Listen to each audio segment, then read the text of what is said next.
శుభ పరిణామం జరగాలంట. 7 రోజుల యజ్ఞమే జరిగింది. శుభ పరిణామం ఇంతకంటే మించింది.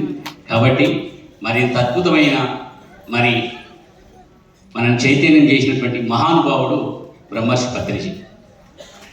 చాలామందికి పత్రిజీ సార్ జీవితాన్ని అంటే చూపించుడు, ఎలా జీవించాలి, ఎలా మాట్లాడాలి, ఎలా తినాలి, ఎలా సేవ చేయాలి.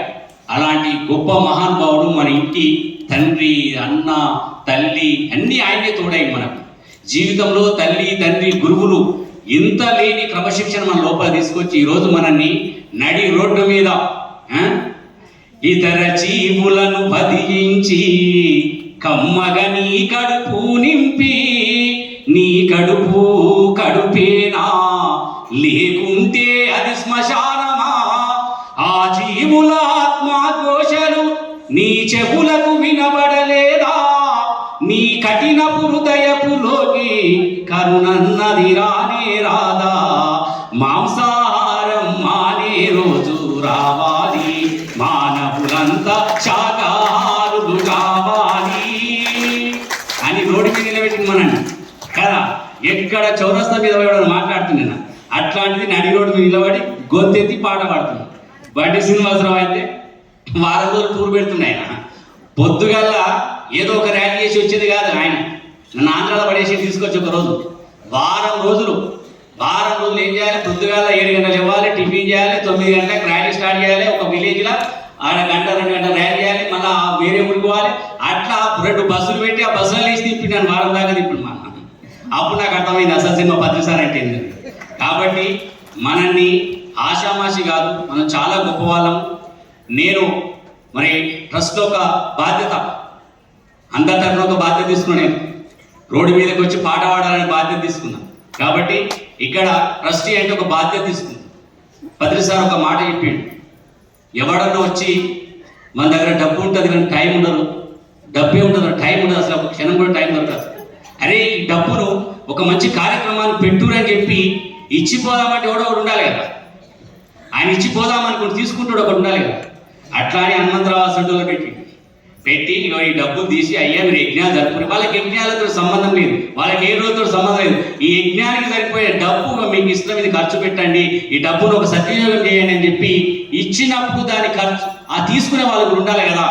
అలాంటి కాబట్టి ట్రస్ట్ ఒక బాధ్యతగా మా అందరినీ తీసుకున్నాం. మరి నేను ఈ ట్రస్ట్లోకి వచ్చిన తర్వాత కూడా నాకు ఎందుకంటే ఒక ఉత్సాహం ఉంది.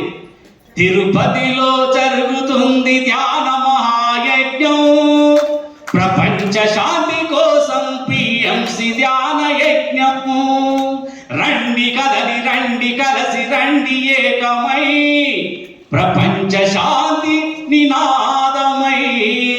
ఈ పాట పాడాలనిపించి పాడేసాడు. పాడిన తర్వాత అర్థమైంది నాకు, తిరుపతిలో జరుగుతుంది. ఓకే, తిరుపతిలో జరిగితే అయిపోతుందా? అదిసారి ఏం కోరుకున్నాడు, ఇండియాలో ధ్యానం అంట, అమెరికాలో ధ్యానం అంట, రష్యాలో ధ్యానం అంట, చైనాలో ధ్యానం అంట, ఏడనైనా ధ్యానం అంటారు అన్నలారా, ఎక్కడైనా ధ్యానం అంటారు అన్నలారా. పదిసారి ఏం చెప్పాడు, ఏడైనా ధ్యానం అని చెప్పి. మరి తిరుపతిలో జరుగుతున్న యజ్ఞాన్ని ఏం చేయాలి మనము? ఓ 3 నెలల తర్వాత ఛత్తీస్గఢ్లో పెట్టాలి, మరొక 3 నెలల తర్వాత ఒరిస్సాలో పెట్టాలి, మళ్ళీ 3 నెలల తర్వాత బాంబేలో పెట్టాలి. అట్లా 3 నెలలకు ఒకసారి మనం యజ్ఞాలు రాష్ట్రాలలో పెట్టాలి. రాష్ట్రాలలో పెట్టాక, ఎందుకంటే మనం 3 గంటలు కూర్చుంటున్నాం తక్కువగా, మనం జెండా వాడుతున్నాం 3 గంటలు పొద్దుగాల వచ్చి కూర్చుంది ఎందుకు? జెండా వాదేసినాం మనం 7 రోజులల్లా. పొద్దుగాల 3 గంటలు కూర్చున్నాం మనం. ప్రపంచ శాంతి జరగాలని పెద్ద జెండా వాదింది. ఈ జెండా తిరుపతి నుంచి ఒరిస్సా, ఛత్తీస్గఢ్, మహారాష్ట్ర, బాంబే అన్ని రాష్ట్రాలలో జెండా పాతుతూ తర్వాత అమెరికాలో కూడా వాతాలి, రష్యాలో వాతాలి, ఇంగ్లాండ్లో వాతాలి, చైనా, అమెరికా, పాకిస్తాన్లో, చివరికి పాకిస్తాన్లో కూడా మనం కూర్చొని 3 గంటలు ధ్యానం చేయాలి. అప్పుడు ప్రపంచ శాంతి కలుగుతుంది. లేకపోతే మనకు ప్రతిసారి చిన్న టాస్క్ పెట్టలే, ఏదో అనుకుంటున్నాను. నన్ను ట్రస్ట్గా తీసుకున్నప్పుడు నాకు సినిమా అర్థమైపోయింది, ఏనో గిడ తిరుగుతా అనుకున్నాను. కానీ నాకు హనుమంతరావు సార్ చెప్పినప్పుడు అర్థమైపోయింది, కానీ కనబడే నేను ఇట కూర్చున్నది కాదు, ఇది బండి శ్రీనివాసరావు అన్న వారం రోజులు ఈడేషన్ క్యాంపు, వారం రోజుల క్యాంపు ఒరిస్సాలో వేయాలి, వేల రోజుల క్యాంపు అమెరికా యజ్ఞం జరుపుతూ శాకాహార ర్యాలీ చేయాలి అక్కడ. ప్రతి రాష్ట్రంలో శాకాహార ర్యాలీలు, ప్రతి దేశంలో శాకాహార ర్యాలీలు, ప్రతి రాష్ట్ర దేశాలలో యజ్ఞాలు జరపాలి. అప్పుడే ప్రపంచ శాంతి అనేది కంప్లీట్ అయింది. ఏదో ఒక జాగ్రత్త చేస్తే అయ్యేది కాదు. అందుకే ప్రతిసారి చిన్న చూపుతో చూడలే. ఆయన మహానుభావుడు అన్నట్టు కొన్ని ఎగ్జాంపుల్ చెప్తానే. సార్ తోటి ఆలగడ్డ నుంచి వస్తా ఉన్నాను. ఎక్కడ డౌట్స్ వచ్చినా ఆయన 10 సార్లు పట్టుకుంది, మళ్ళీ ఎవరు పట్టుకోకపోతుంది. ఏదైనా డౌట్ క్రియేట్ అయితే మళ్ళీ ఎవరు అడిగినా సగం ఉంటుంది, మళ్ళీ నా లోపల సగం డౌట్ ఉంటుంది. కాబట్టి 10 సార్లు అడుగుతుంటేది. కానీ ఒకసారి శాకాహారాల్లో పాటలు పాడుతూ ఉంటే ఒక మాస్టర్ వచ్చాడు, సీనియర్ మాస్టర్ వచ్చి, సార్ మీరు మాంసాహారం మానే రోజు రావాలి, అది తప్పు, మీరు పాడకూడదు అన్నాడు ఒకటిసారి. నేను అయిపోయింది, నా గుండె ఆవిష్పోయింది, పాట పాడతాడు. ఇంకేం చేయాలి? ఇక బండి శ్రీనివాసరావు ఇక్కడ స్లోగన్ రాదు, ఏది రాదు. అప్పుడు ఏం చేయాలి? ఆగిపోయింది. ఎందుకంటే మాంసము తిన్నదానికంటే అది ఎక్కువ అవుతుంది నోటి నుంచి. మాంసం అని పదం అంటా ఉన్నావు, నువ్వు అనడం వల్ల తినడం కంటే ఎక్కువ అది కర్మ జరుగుతుంది అని చెప్పి నాకు. అప్పుడు ఇంకేమంటే ఇక అన్ని నట్లని లూజ్ అయిపోయినాయి. ఇక పాట పాడదామంటే అయిపోయింది, గొంతేటో పోయింది. ఇక పాట లేదా మాట లేదు, ముచ్చట అయిపోయింది. ర్యాలీ అంతా అయిపోయిన తర్వాత ఏమన్నాడంటే, మన నోటి నుంచి మాంసము అని పదం అనకూడదని చెప్పి. అనవద్దా? అనకూడదని చెప్పిన వాళ్ళు. అట్లా ఒకరు కాదు, ఇక ఒకరు చాలా మంది చెప్పినారు. చెప్పిన తర్వాత నా పాట బంద్ అయిపోయింది. ఇక ఏడమంటే నేను మాంసం అని పాట పాడినప్పుడు అది పాట పాడదు, ఇంకేం చేయాలి? ర్యాలీ బంద్ అయిపోయింది. ఆగకపోతే ర్యాలీ బంద్ అయిన తర్వాత 10 సార్లు కడతాలో ప్రోగ్రాం జరిగింది. స్టేజ్ మీదకి పిలిచి సార్ పిలిచి పాట పాడు. ఏం పాడలే సార్ పాట, ఏడ పాట పాడదామన్నా మాంసం పాడద్దు, ఇది పాడద్దు అంటా ఉన్నారు. ఇన్ని కట్టడి చేసినాక నాకు పాట ఆడవద్దా సార్ అని. ఏమైంది అన్నాడు. సార్ చెప్పిన, మాంసాహారం మానే రోజు రావాలి పాట చెప్పిన. సార్ ఈ నోటి నుంచి మాంసం అనే పదం అనకూడదట. అంటే తిన్నదానికంటే అది 10 ఎక్కువ అయ్యి ఆ కర్మ మనం అనుభవించాల్సి ఉంటుందని చెప్పింది సార్. అంటే ఎవరు రావడం పేరు ఎక్కడ చెప్తాం కానీ మానవులే సార్ ఓకే అన్నాడు. అన్న తర్వాత ధ్యానం చేద్దాంలో పాట పాడి అది బది అని చెప్పింది.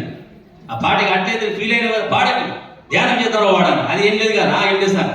అది పాడుకుంటా పోతా ఉన్నా. ధ్యానము చేద్దామురో అన్నలార, శ్వాసను పడుదామురో అన్నలారా. ఈ పాట మొదలుపెట్టి 18 చరణాలు ఉంటాయి. అందులో చరణం వచ్చింది ఒకటి, మాంసం అంటే హింస అంట, హింస అంటే పాపం అంట. మాంసం అంటే హింస అంట, హింస అంటే పాపం అంట. పాపం అంటే రోగం అంట, రోగం అంటే నరకం అంట. పాపము వీడాలిరో అన్నలారా, మాంసము మానాలిరో అన్నలారా. ఈ పాట ఎవరు రాసింది? 10 సార్ రాసింది ఈ పాట. ఈ పాట రాసింది ఎవరు అని సార్ మీరే అని. ఏం బాగానే ఉన్నాడు, మాంసము మానాలిరో అన్న కదా. నేను అవలగానే అన్నాడు, నేను రాసినోని కూర్చోని అన్నాడు. మాంసం అంటే హింస అంట, హింస అంటే పాపం అంట అని చెప్పి మాంసము మానాలిరో అన్నా కానీ మాంసము మానిండ్రు అనే 2 చెప్పి నాకు.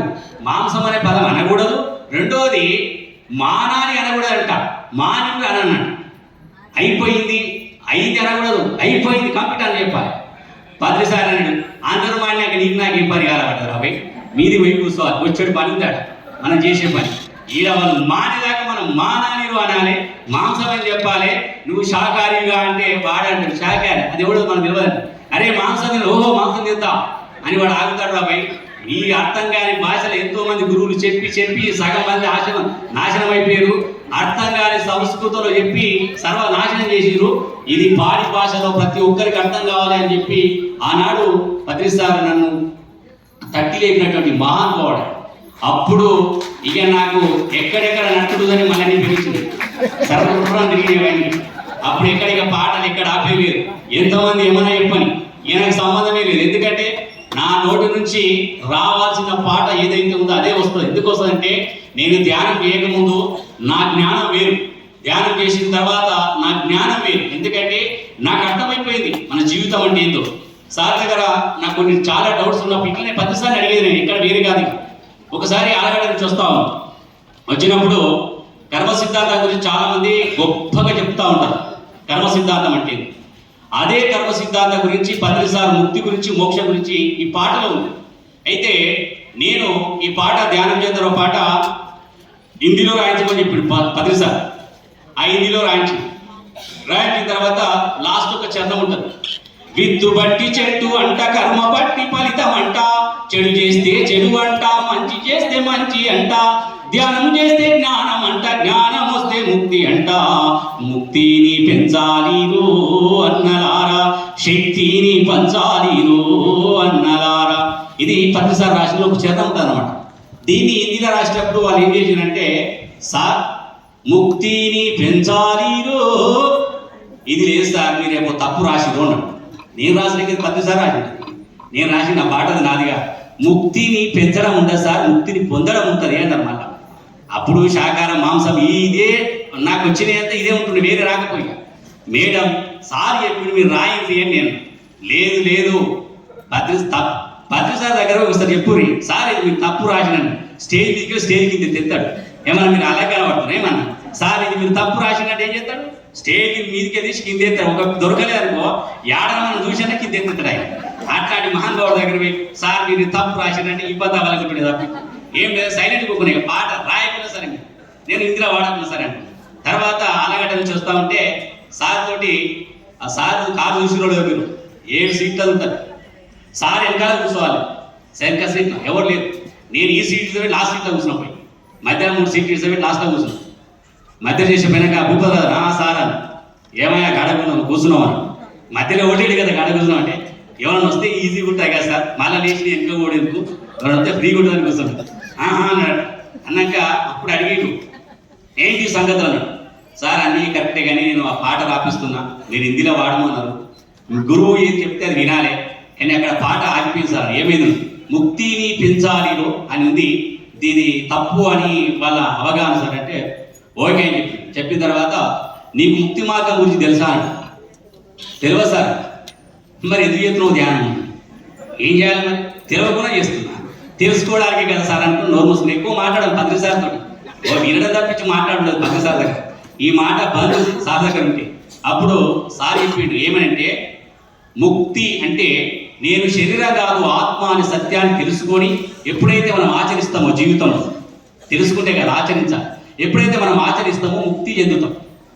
అదే సత్యాన్ని, తెలుసుకున్న సత్యాన్ని మనం ఆచరిస్తూ 10 మందికి ఎప్పుడైతే మనం ప్రచారం చేస్తామో, ధ్యానం చేయండి మీరు శరీరం కాదు ఆత్మ అనే జ్ఞానాన్ని బోధిస్తూ మనం ప్రచారం చేస్తామో, మన వాడకట్టో మన ఇంట్లో ఎప్పుడైతే ఆ ప్రచారం చేస్తామో అది పరిముక్తి అని చెప్పింది. అంటే ముక్తి చెందినా మళ్ళీ మనం భూమి మీదకి వస్తామని చెప్పింది 10 సార్లు.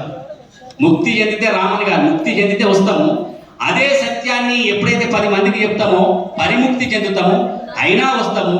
ఎప్పుడైతే ఇదే సత్యాన్ని ప్రపంచవ్యాప్తంగా చెప్తావో అప్పుడు మహాపరిముక్తి చెందుతావు, అప్పుడు నువ్వు భూమి మీదకి రావు. అదే ముక్తి మార్గం అని చెప్పిండు 10 సార్లు. అసలు కొటేషన్ తెలియదు మనకు, ధ్యానం వల్ల జ్ఞానము, జ్ఞానం వల్ల మోక్షం, మోక్షం అంటే ముక్తి, ముక్తి గురించి తెలియదు. అప్పుడు అర్థమైంది ఏమిటంటే, నన్ను ట్రస్ట్లో తీసుకున్న తర్వాత అప్పుడు అర్థమైంది నాకు. ఎందుకు అర్థమైందంటే, ముక్తి ఎలా చెప్తాం, మనము సాధన చేసుకుంటాం, మనం ఆచరిస్తున్నాం, మళ్ళీ మనం భూమి మీదకి వస్తాం కదా, భూమి మీదకి రాకుండా ఉండడానికి మనం అదంతా కథ.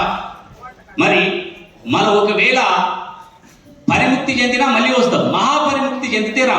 మహాపరిముక్తి చెందాలంటే ఏం చేయాలి, మనము ప్రపంచమంతా ధ్యాన ప్రచారం చేయాలి. ప్రపంచమంతా ధ్యాన ప్రచారము, అన్న తిరుగుతాడా, నేను తిరుగుతానా, ఎవరు తిరుగుతారు, ఇక్కడ ఉన్నారు ఎవరు తిరుగుతాడు, ప్రపంచమంతా తిరుగుతాడు. కానీ పని 10 సారే తక్కువ తిరిగి 180, సగం దేశాలు తిరిగి 10, మొత్తం తిరగలే 10 సార్లు. కాబట్టి ఇది తిరగాలంటే 2 ఉంటాయి చూడండి, కర్మ మనం చెయ్యాలి, లేదా ఆ చేసే వాళ్ళంతా మనం భాగస్వామ్యం కావాలి. 2 మనం చెయ్యాలి, లేదా మన ద్వారా జరగాలి. ఏదైనా ఓకే, మనం చేసినా ఓకే, మన ద్వారా జరిగినా ఓకే, రెండింటిలో అదే ఉంటుంది. కాబట్టి కర్మ చేస్తాం. ఇప్పుడు నాకు అర్థమైంది ఏంటంటే, అప్పుడు 10 సార్ 2018లో చెప్పింది ముచ్చట. ఇప్పుడు నాకు అర్థమైంది ఏంటంటే, ఇది పిఎంసి అమెరికాలో పోయి మాట్లాడితే అక్కడ మనం ఉన్నట్టు లెక్క, అవునా కాదా? ఇదే పిఎంసి రష్యాలో మాట్లాడితే మనం ఉన్నట్టే కదా. అందుకే 10 సార్ దీన్ని బీబీసీ అని చెప్పి ప్రపంచ వ్యాప్తంగా ప్రతి ఒక్కరికి రేపు 10 సార్లు మన పృథ్వీనం సృష్టి అనేది ఆ సందేశము రేపు మన ఛానల్ ద్వారా రేపు ప్రపంచవ్యాప్తంలో అమెరికా భాషలో 10 సార్లు వాయిస్ వెళ్ళిపోతుంది, రేపు రష్యాలో రష్యా వాయిస్ వెళ్ళిపోతుంది, రేపు చైనాలో చైనా భాష వెళ్ళిపోతుంది, పాకిస్తాన్లో పాకిస్తాన్ భాషగా మారిపోతుంది. అంత టెక్నాలజీ వచ్చేసింది ఇప్పుడు. ఆ టెక్నాలజీ ద్వారా మనం ఈ ప్రపంచాన్ని మొత్తం ధ్యాన ప్రచారం చేయడానికి ఒకే ఒక అవకాశము PMC channel, pyramid meditation channel. కాబట్టి ఆ ఛానల్లో మనం ఏం చేయాలనేది కూడా చెప్తున్నాను. మరి ఛానల్ ప్రపంచం అంతా తిరుగుతుంది. మనం ఏం చేయాలి? ప్రపంచం అంతా తిరగాలి అంటే మనము ఇప్పుడు నేను యజ్ఞం చేసినాం కదా, రేపు రష్యా, లండన్, అమెరికా అన్ని దేశాలకు పోవాలి. మనం అంతా ఇట్లా ట్రైన్ ఎట్లా ఎక్కి వచ్చినామో ఫ్లైట్ ఎట్లా ఎక్కిపోవాలి, అంతే, తేడా ఏం లేదు. ఎక్కడ దిగడం ఉండే ఉంటాయి. ఫ్లైట్ ట్రైన్ ఎట్లా ఎక్కినాము, ట్రైన్ అట్లా దిగినాగా, రేపు ఫ్లైట్ కూడా అట్లా దిగాలి. కాబట్టి మనము రేపు ప్రపంచవ్యాప్తంగా వెళ్ళాలి అంటే మనము 5,000 మంది సైనికులను తయారు కావాలి. ఎంతమంది? 50,000 మంది ఉన్నారు దాదాపు. పిఎస్ఎస్ మంచి మూమెంట్ ఉన్నారు.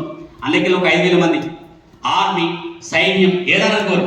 మనమంతా ఎవరో ఇప్పుడు పత్రిజీ వారసులం, మనము పత్రిజీ వారసులం. ధ్యాన జగతే లక్ష్యంగా, శాకార జగతే లక్ష్యంగా, పిరమిడ్ జగతే లక్ష్యంగా, ప్రపంచ శాంతి కొరకు సాగుతున్న సైనికులం. మనము పత్రిజీ సైనికులం. మనమంతా పత్రిజీ బెటాలియన్. అందులో ఒక 5,000 మందిని తయారు చేస్తున్నాం. రామన్న మన బాధ్యత అదే, వేరే పని. 5,000 మందిని, మేడం 14 మందిని ఎట్లా చేసిందో మనం 5,000 మంది చేయాలి. మనం చేయాలి, మేడం పని అయిపోయింది. కాబట్టి 5,000 మంది ఎప్పుడైతే అంబాసిడర్స్ అవుతారో అప్పుడు మనకు దాదాపు ఈ ప్రపంచం అంతా తిరగడానికి డబ్బు సరిపోతుంది. వచ్చిన వాళ్ళకి అకామిడేషన్ పెట్టాలి, వచ్చిన వాళ్ళకి భోజనం పెట్టాలి, మంచి టిఫిన్ పెట్టాలి. ఎంత మంచిగా ఉంది పొద్దున టిఫిన్. నన్ను తీసుకుపోయి ఇక్కడ వెనక తినబెట్టిరు. ఇది కరెక్ట్ లేని చెప్పి మధ్యాహ్నం పోయి అలా తిన్నా. మంచి లైన్లా ఎంత మంచిగా తిన్నా, హాయిగా తిన్నారు. కాబట్టి అంత మంచి భోజనము మనం ఎక్కడ పెట్టాలి? అమెరికాలో పెట్టాలి, రష్యాలో పెట్టాలి, చైనాలో పెట్టాలి, పాకిస్తాన్లో పెట్టాలి. అలాంటి భోజనం పెట్టాలంటే మనకు డబ్బు అవసరం ఉంటుంది. ఆ డబ్బును మనము ఒక అంబాసిడర్ మాత్రమే ఒక సైన్యంలో నిలబడదు. బాధ్యత, ఇప్పుడు బాధ్యతకు బాధ్యత ఏంటంటే ఒక తేడా చెప్తాను. ఇప్పుడు మా వెంకటేశ్వరరావు ఉన్నాడు, ఆయన బాధ్యత తీసుకున్నాడు. ఆయన బాధ్యత తీసుకోలేనుకో, అన్న ఆడడం అంటే నేను ఇంటికాడ ఉన్నా అంటాడు. జర కొంచెం పని ఉంది, ఆ ఓకే అంటే ఇంటికాడ అంటాడు. బాధ్యత లేనప్పుడు, బాధ్యత ఉందనుకో ఆ బట్టలని తీసేసి నెత్తి తలకాయ నీళ్ళని ఇట్లా ముంచి లేచి ఉరుకొని ఇక్కడ బాధ్యత తీసుకున్నాం. బాధ్యత తీసుకున్నప్పుడు 20 కూడా లేచి రావాలి. బాధ్యత తీసుకుంటే మాత్రం 11 గంటల దాకా వాడుకోవచ్చు, ప్రాబ్లం లేదు. కాబట్టి బాధ్యత తీసుకునే సైన్యము 5,000 మంది. 5,000 మంది మనకు అంబాసిడర్లు మనం తయారు చేసుకొని 5,000 మంది మీ అమెరికాలో శాకార ర్యాలీ చేస్తే ఎలా ఉంటుందో ఒకసారి ఊహించుకోండి. 5,000 మంది కలిసి పాకిస్తాన్లో ఒక ర్యాలీ చేస్తే ఎలా ఉంటుందో ఒకసారి ఊహించండి. 5,000 మంది కలిసి ఒక చైనాలో, ఒక రష్యాలో, ఒక లండన్లో ర్యాలీలు చేస్తే శాకార ర్యాలీ గురించి చెప్తా ఉంటే అదే చౌరస్తాలో నిలబడి వచ్చి రాని భాషలో నేను పాట పాడితే ఎంత బాగుంటుంది. సచ్చింద్ర గొర్రె నా పాట అర్థమే కాదు, అయినా మనం వద్దాం, అస్సలే ఊపం మనిషి. కాబట్టి మనమంతా 5,000 అంబాసిడర్లు ఒక టార్గెట్ చేసుకున్నాం. హనుమంతరావు సార్ మేము గిఫ్ట్ ఇస్తాం సార్, 5,000 మందిని ఇస్తాం. ఏమన్నా చేయండి కావాలని యాడి బొమ్మంటే ఆడికి పోతారు, ఏం చేయమంటే అది చేస్తారు. 5,000 మందిని అంబాసిడర్లుగా మార్చి రేపు ప్రపంచమంతా మనము శాంతి శాంతి శాంతి అంటున్నాము. ఆ శాంతి జరగడానికి మనం కారకులమైంది. ధ్యానం చేపిస్తాం, శాకారిగా మారుస్తాం. శాంతి జరగకుండా ఇంకా ఏం జరుగుతుంది? నాకు తుపాకీ వేసుకొని తిరిగినా అని చెప్పి ఇంతకుముందే మొన్న ఏడికి మా అన్న ర్యాలీ పెట్టింది, మన శివాన్ని శ్రీకాకుళం ర్యాలీ పెడితే ఆ పోతా ఉంటే ట్రైన్లో పోతా ఉంటే నాకు పాట గుర్తొచ్చింది. అక్కడ ఇంకోటి ఒక నక్సలైట్ చనిపోయారు శ్రీకాకుళం ఆ లోయలో, అదంతా గుర్తుకొచ్చింది. శ్రీకాకుళంలోన చిందిన రక్తము కాల్వలై ప్రవహించే కొండవాగులలోన బండలెరు పెక్కినాయి, పోరాడ పల్లెరే గదిలినాయి. ఒక 10 మంది శవాలు, 10 మంది శవాల పక్కన తుమ్మాకు ఆ చూస్తూ దుఃఖంలో పాడవాడ శ్రీకాకుళంలో. అదే శ్రీకాకుళంలో చిట్టి చిన్ని పక్షుల వట్టి సంపారాదయ్యో, గామె గల పొటెల్ల పీగల వట్టి అని గొంతెత్తి పాడవాడు. అంటే నేను పత్రిసారి ఇచ్చిన నా భిక్ష కాకపోతే ఇంకేమి చెప్పండి. నాకు పత్రిసారి నా జీవితంలోకి రాకపోతే నాది ఒకనాడ గుట్ట పైన గుట్ట కిందనో ఒక శవం ఉంటుండే, నా పక్కన తుపాకి ఉంటుండే, అంత మిగిలింది. కాబట్టి ఈరోజు పత్రిసారి ఇచ్చినటువంటి భిక్ష ఈరోజు నా జీవితం నేను దేనికోసం ఖర్చు పెట్టాలి? ఆయన కోరుకున్న ధ్యాన జగత్ కోసము, ఆయన కోరుకున్న శాకాల జగత్ కోసము, ఆయన కోరుకున్న పిరమిడ్ జగత్ కోసమే నా జీవితాన్ని ఖర్చు పెట్టాలి. నా సమయాన్ని దానికే ఇవ్వాలి. నా జీవితం ఇస్తే దానికి ఇవ్వాలి, లేకపోతే ఇంట్లో 3 పూటలు సపరేట్ పడుకోవాలి, వేరే పని చేయకూడదు. కాబట్టి అందుకని ఈ ప్రపంచం అంతా మనం మార్చడానికి వచ్చినాం. పత్రిసారు చాలా మంది అనుకుంటారు ప్రపంచం అంతా మారేదాకా పత్రిసారు ఉంటాడు. పత్రిసారు ప్రపంచం అంతా మారడానికి ఉండడు. 1,44,000 మందిని తట్టి లేపడానికి వచ్చింది ఆయన. ప్రపంచం అంతా తట్టి లేపడానికి రాలే. 1,44,000 మందిని తట్టి లేపడానికి వచ్చిండు. ఆ 1,44,000 మందిని ఆల్రెడీ తట్టి లేపిండు, ఆయన పని అయిపోయింది. ఈ 1,44,000 మంది ప్రపంచాన్ని మొత్తం తట్టి లేపాలి. అది మన బాధ్యత, పత్రిసారించిన బాధ్యత. ఈ 1,44,000 మందిలో నాకు, నేను, 3, 2, 1 అంతే కదా. అంతా మీరు కూడా ఉన్నారా? ఈడున్నారా 1,44,000 మంది ఉన్నారా? 1,44,000 మంది మనం, అదంతా పత్రిసార్ సైన్యం. కాబట్టి ఆయన కోరుకున్న లక్ష్యాన్ని మనం రీచ్ కావడానికి ఒకే ఒకటి మనకున్నది, మన కళ్ళ ముంగట మనం మాట్లాడితే ప్రపంచం అంతా వెళ్ళేది పిఎంసి ఛానల్. కాబట్టి ఆ మీడియా పత్రిసారు ఆయన భవిష్యత్తు తెలిసిన వ్యక్తి. ఒక ఛానల్ క్రియేట్ చేసిండు అంటే ఆయన ఎంతో భవిష్యత్తు తెలిసి ఉంటుంది. ఆయన ముందు భవిష్యత్తు తెలిసి ఆయన తయారు చేసిండు ఛానల్. లేకపోతే ఆయన ఏ క్షణాన్ని కూడా వృధా చేసే వ్యక్తి కాదు, ఏ పైసను కూడా వృధా చేసే వ్యక్తి కాదు. ఆయన ప్రతిదీ ఏది చేసినా అది ఉపయోగంలోనే ఉంటుంది. పత్రిసార్ గురించి ఒక దోస్తాన్ గురించి చెప్తాం చిన్నగా. పత్రిసార్ ఇదే పాట హిందీలో రాపించినప్పుడు సార్ దగ్గర తీసుకొని పోయిన ధ్యాన జగత్ మాధవ మేడం ఆఫీస్. ఆ ఇంట్లో సార్ కూర్చున్నాడు. లంచ్ చేసే టైంలో పోయినా మేము. పోయిన తర్వాత పాట కరెక్షన్ చేశాను. పోయిన తర్వాత తిన్నాక చేద్దాం తీరా తొందర ఏమన్నాడు. ఓకే సార్ అన్న బుక్కడ పెట్టేసి పోయినా మంచిగా అన్నం పెట్టిండు, మళ్ళీ పిలిచిండు, మళ్ళీ ఎంత నెయ్యి పోసినాక మంచిగా తిన్నా బరాటా కూర్చున్న తర్వాత అప్పుడు పాట రాస్తా ఉంటే మంచిగా ముంగడ కూర్చున్నాడు సార్. నీకు ఆపోజిట్లో కూర్చున్నా. ధ్యాన్ కరెంగే రే పాయి సాన్స్ కో పకడెంగే రే పాయి. ఈ పాట అయింది కదా, అయిపోయింది కదా, మొత్తం ఆ మేడకు డౌట్ క్లియర్ అయిపోయింది అందరికీ ముక్తి మార్గం గురించి. తర్వాత పాట వచ్చిన తర్వాత కరెక్షన్ మొదలుపెట్టినాము. అలా రాసినప్పుడు ఏం చేసిందంటే, నేను చిన్నప్పుడు చదువుకుంటా టీచర్ చెప్పలేదు, సా పక్క కొట్టి అరసున్న పెట్టి, సా రాసి అరసున్న పెట్టి ఇల్లు రాసి సాన్స్ అని రాసి, తర్వాత అది అరసున్న పెడితే సాన్స్ అంటే అన అనే పదం వస్తుంది. అది రాసి అన్ని మొత్తం సెట్ చేసిన తర్వాత మొత్తం కరెక్షన్ అయిపోయిన తర్వాత నీకు హిందీ వచ్చు కదా, నాకు రాదు సార్. ఏడొస్తుంది అడిగేది మనకి హిందీ ఏడొస్తుంది. హిందీ బాగా ప్రాక్టీస్ చేయి, నేర్చుకో, ఈ పదాలు మంచిగా ఫస్ట్గా వాడు అని. ఓకే సార్ అని మళ్ళీ ఏం చెప్పిండు, సార్ కూర్చొని పాడు. సాన్స్కో పకడెంగే రే బాయి. ఈ పదాన్ని సాన్స్ అంటే శ్వాస, తర్వాత శ్వాస అన్న కూడా శ్వాసనే, శ్వాసను కూడా ఏమన్నాడు సార్, సాన్స్ అన్న శ్వాసనే, సాన్స్ అన్న శ్వాసనే. కానీ నువ్వు పాట వాడి మోజులో సాస్కో పకడెంగే రే బాయ్ అన్నవనుకో ఏమైతుంది,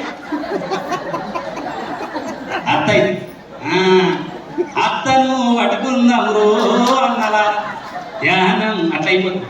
అప్పుడు ఏం చేస్తారు, మనం పోయేది పాట ఏడా నార్త్ ఇండియాలో వాడు స్టేజ్ మీదకి వెళ్ళి కిందికి గుట్టుకొచ్చి దొరకబట్టి గిప్పా గుద్దుతారు మనని. ఏమరాబాయ్ అత్తను పట్టుకుంటాం మనని. ఇప్పుడే దేశం దిగుతా అనుకున్నాం, అప్పుడు అర్థమైంది.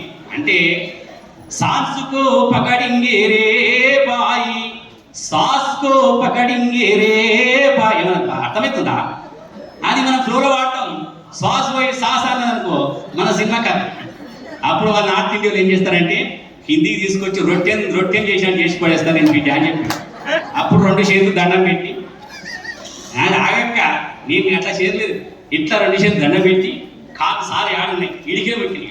అబ్బా నేను గడ్డ సార్, ఈ పాటకి ఇట్లా నేను తెలివక పుట్టుకుని మొదలే వాడిని నా సినిమా అయిపోతుండే అనుకొని. అంటే పత్రిసార్ ఒక స్నేహితుని తయారు చేసినట్టు ఆ రోజు నన్ను తయారు చేయకపోతే ఈ రోజు తెలుగులో ఉన్న అక్షరాలు సా సా చా సా ఇవన్నిటిని నేను అన్నిటిని ఒకే రకంగా వదులుతుంది. ఎప్పుడైతే ప్రతిసారి ఇవన్నీ చెప్పిందో సాను షా షాను షా దేని దాన్ని ఆడడం మొదలుపెట్టి ఇవాళ తెలుగు పదాల మీద కూడా తిప్పు దొరికింది నాకు. అంటే ఒకసారి ఒక గురువు మనిషిని ఎలా తయారు చేస్తాడో నాకు అర్థమైంది. కాబట్టి నేను ఒకటి చెప్తా ఉన్నా, మాధవక్క రేపు అమెరికాలో శాకాహారాలు చేయాలి, యజ్ఞం చేయాలి. ఇండియాలో ధ్యానం అంట, అమెరికాలో ధ్యానం అంట, ప్రతిసారి రాసింది. రష్యాలో ధ్యానం అంట, చైనాలో ధ్యానం అంట, ఏడనైనా ధ్యానం అంటారు అన్నలారా, ఎక్కడైనా ధ్యానం అంటారు అన్నలారా. తిరుపతిలో 3 గంటలు 6 గంటలు ధ్యానం చేసినామంట. అమెరికాలో చేయొద్దా? అమెరికాలో శాఖలు కావద్దా? అమెరికా ధ్యానం చేయొద్దా? చెయ్యాలని మనం ఇయ్యాలని 6 గంటలు ధ్యానం చేయాలి. కాబట్టి మనమందరము ఒరిస్సా, ఛత్తీస్గఢ్, మధ్యప్రదేశ్ అన్ని రాష్ట్రాలు తిరుగుతూ ఈ ప్రపంచం అంతా తిరగడానికి కావలసిన ఆర్మీ ఎంత? 5,000. ఓకే అన్న, థ్యాంక్ యూ. నేను 30 ఇప్పుడు అర్థమైపోయింది. 5,000 అంటే కరెక్ట్ చెప్పి. కాబట్టి 5,000 మంది అన్న అంబాసిడర్. లక్ష్యం అడిగిన వారు పొద్దుగాలకుంటా. మా లక్ష్యం 5,000. 5,000 లక్ష్యాన్ని 5 ఏళ్ళు ఎట్టుగా 5,000 అంటే ఏళ్ళు ఉన్నాయి కదా, మాకు 5 ఏళ్ళు 5,000 చేస్తాం. కాబట్టి మరొకసారి తిరుపతి యజ్ఞానికి వచ్చి ఈ యజ్ఞంలో అందరూ భాగస్వామ్యమైన ఈరోజు ఒక సృష్టి ఇలా మెసేజ్ ఇచ్చి 10 ఒక సృష్టిని మనం సృష్టించిన ఈరోజు. కాబట్టి మనంత గొప్పవాళ్ళు ఎవరు లేరు, ఎవరు వెనుకకు తగ్గేది లేదు. మనం ఎప్పుడైనా సరే వెనక ముందు చూసుడేంది రాజుగా వరే రాజుగా, ఎత్తుర ధ్యానం జెండాను రాజుగా వరే రాజుగా అనుకుంటూ ఉరుకుతూనే ఉన్నాం. ఆగే ప్రసక్తి లేదు. నేను మొన్న పాట పాడుతూ ఉంటే 80 ఏళ్ళ ఆవిడ ఏమన్నా డ్యాన్స్ చేసిందా, 20 ఏళ్ళ పొరడు. అరే ఆనందం, ఆ ఆనందం చూస్తా ఉంటే ఇంకా నాకు ఇంకా ఆనందం వచ్చింది. అందరికీ మరొకసారి ధన్యవాదాలు. మరి ట్రస్ట్ సిపిఎంసి ట్రస్ట్ మరి చైర్మన్ హనుమంతరావు సార్కి, ఎందుకంటే నాకు ప్రపంచమంతా తిరిగే అవకాశం మీరు ఇచ్చింది సార్, బాధ్యత ఇచ్చారు ఈ ప్రపంచం అంతా. ఎందుకంటే 10 సార్లు చెప్పిన జెండా అంతటా బాధ్యత.